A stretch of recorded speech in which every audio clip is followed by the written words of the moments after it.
was coming to the island of Sodor. The morning ground was covered in crisp white frost.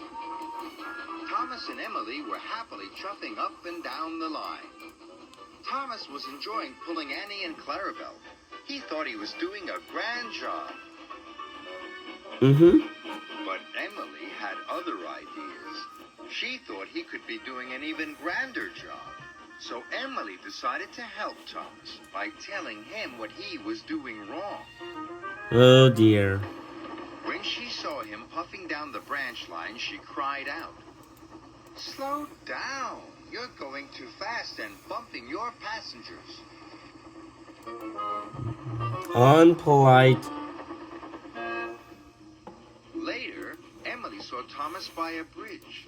He had stopped to take on water and was talking to some children. "Stop talking to the children," said Emily. "You are working and they will make you late." "I'm never late," said Thomas huffily. "There's always a first time," said Emily cheerfully, and she puffed away. "There's always a first time," said Emily cheerfully, and she puffed away. Thomas was cross. He loved talking to children and thought Emily was being a big bossy buffers. Annie and Clarabel agreed. "I am never going to listen to Emily ever again," said Thomas. "So there."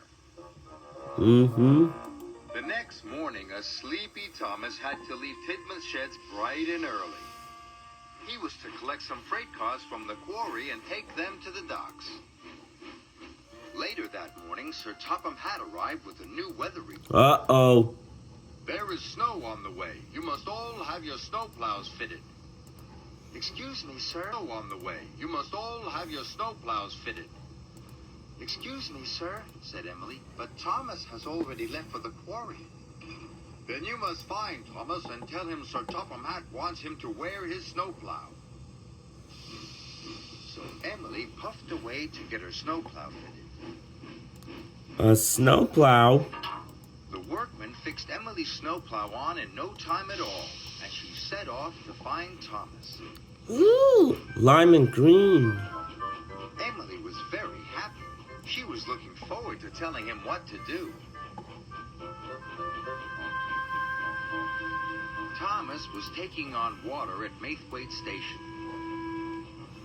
Emily puffed up in front of him. She blew her whistle, but Thomas didn't say hello. "She just wants to boss me again," grouched Thomas. "Oh. She just wants to boss me again," grouched Thomas. "Thomas," she called, "you must go and get your snowplow fitted." Thomas could hear what Emily was saying, but pretended he couldn't. He thought he was being very clever. So Emily tooted even louder again. "You must go and get your snowplow fitted," she cried. "Bother snowplows," said Thomas, "and bother Emily." "Bother snowplows," said Thomas, "and bother Emily. Anyway, the weather is perfectly fine," and he puffed away as fast as he could. "Oh, Thomas." That ain't nice.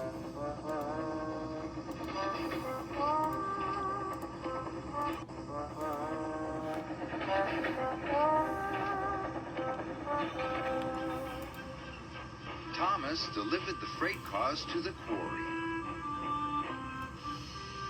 then set off to collect cream from the dairy.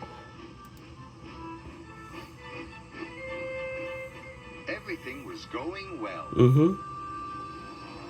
Great clouds. The clear blue sky was eaten away by dark gray Blue clouds. skies don't have mouths. Sky was eaten away by dark gray clouds.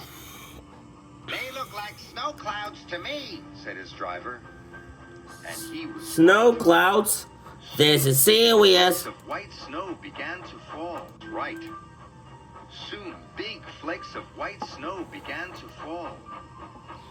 Then the snow gathered into drifts and covered the tracks. "Cinders and ashes," cried Thomas as his wheels began to slip. Whoa! Snow fell all over the island. Emily cut safely through the drifts with her snowplow. Thomas will be in trouble now. Emily was right. Thomas was working harder and harder, but he had to go more and more slowly. "We can't go on," said his driver. Thomas pulled to a slow, sad stop by a signal box. And his driver went for help. It snowed and snowed. Thomas felt very cold and twice as miserable.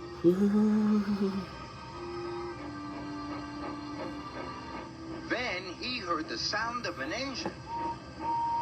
Thomas was delighted until he saw who his rescuer was. It was Emily. "I told you to go and get your snowplow. Now look what's happened." Thomas was still cross. "You should say sorry for bossing me about."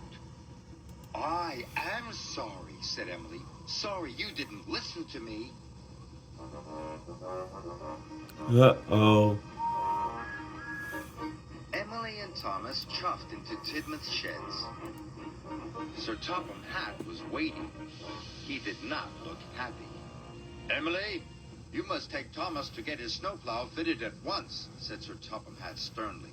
"Thomas, you must learn to listen." Thomas felt bad. He didn't know it was Sir Topham Hatt who wanted him to wear his snowplow. Emily felt bad too. She didn't like seeing Thomas in trouble. "I'm sorry, sir," she said.